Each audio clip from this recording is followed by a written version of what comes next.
कार्यक्रमाला अभिनेते रवींद्र महाजनी, अनुराधा अंतापूरकर, गीतांजली जेठे, बबन पोद्दार, स्नेहलता तावडे आदी मान्यवर उपस्थित होते। यावेळी स्पर्धकांच्या कथांचे सादरीकरण करण्यात आलं। खोलीत डोकावून जाते, खाटावरल्या शांताबाईला बघून वल्या पपण्यांनी बाहेर पडते। खोलीत बसलेल्या बाया बापड्या डोळ्यावरनं पदराचा गोळा फिरवीत मुक्यानेच बसून होत्या।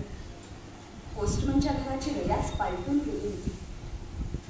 आई आई उघड की ग डोळं, वाईट बोल की आमच्या संगत, डोळं भरून बघून तर घे। मुसमुसत धाकली बोलली।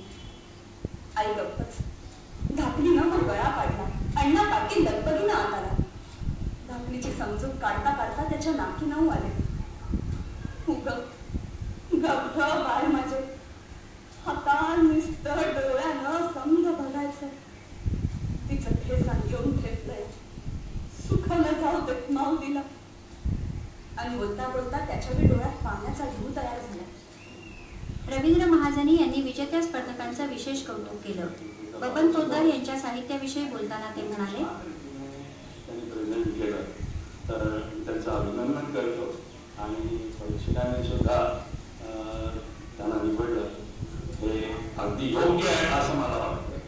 कारण ते खूप भाविक होते आणि संपूर्ण कथा त्यांनी माझ्या डोळ्यासमोर उभी केली आणि मी वाचलेली होती, त्यामुळे मला त्याच्यामध्ये जास्त इंटरेस्ट होता।